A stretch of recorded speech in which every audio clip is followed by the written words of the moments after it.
আমরা যারা এতদিন চুপ ছিলাম, আমাদের সন্তানদের, আমাদের ভাইদের রক্ত তা আমাদের সবার হাতে রয়েছে। আজকে এখান থেকে কোনো মিছিল শুরু করেননি, 5জন 6জন ছাত্রছাত্রী এসেছেন, বিশ্ববিদ্যালয়ের ছাত্রছাত্রী, মেধাবী ছাত্রছাত্রী, দেশের সম্পদ তারা। শুধুমাত্র তারা ছাত্র, এই পরিচয়ে তাদের তুলে নেওয়া হয়েছে। একজন মানুষ যখন আক্রান্ত হন শুধু তার পরিচয়ের কারণে, তার কোনো কর্মকাণ্ডের জন্য নয়, সেটাকে জেনোসাইড বলে, ইংরেজিতে গণহত্যা বলা হয়। শুধু ছাত্র এই পরিচয়ে রাতের বেলা বাসা থেকে তুলে নেওয়া হবে, শুধু ছাত্র এর পরিচয়ে এখানে আসা মাত্রই তাদেরকে গ্রেফতার করা হবে, এ অন্যায়। সংযুক্ত আরব আমিরাতে আমাদের যে ভাইয়েরা গ্রেফতার হয়েছেন তাদের ব্যাপারে নাকি সরকার বলেছেন ও দেশের আইন বড় কঠিন, তাই তাদের ব্যাপারে কিছু করার নেই।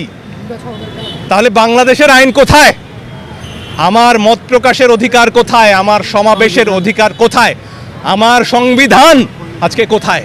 এই আমাদের প্রশ্ন। কল্পনা চাকমার কথা বারে বারে মনে পড়ছে। যখন পাহাড়ে অত্যাচার হয়, নিপীড়ন হয়, তখন তো আমরা চুপ ছিলাম। কল্পনা চাকমা অনেক আগে আমাদের বলেছিলেন যে এক সময় সমতলে এই নিপীড়ন নেমে আসবে। আজকে সমতলে নিপীড়ন নেমে এসেছে। ভাই একটা গান গাইছিলেন প্রতিবাদী, এটা কি ছিল? গান আজকে আমাদের মুখে মুখে, যে গানগুলো হারিয়ে গিয়েছিল। আজকে আমরা যেমন গাইছি রক্ত নিশি ভরে, তেমনি গাইছি শিকল পরা ছল, তেমনি গাইছি আমাদের প্রতিবাদের সব গান। আজকে মুক্তিযুদ্ধের গানে যদি আমরা ফেরত যাই, সেখানে দেখবো একই বঞ্চনার কথা এবং তার বিরুদ্ধে বাঙালির প্রতিবাদের কথা এসব গানে আছে। আমার সংস্কৃতি, আমার গান, আমার ঐতিহ্য, কেউ আমার মুখের ভাষা কেড়ে নিতে পারবে না। গানটা কি আবার একটু?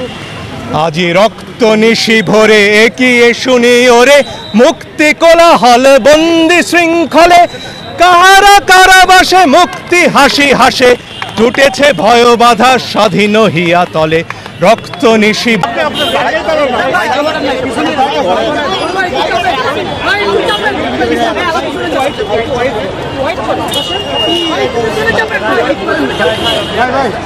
ভাই মাইক্রোফোনগুলো নেবেন একটু।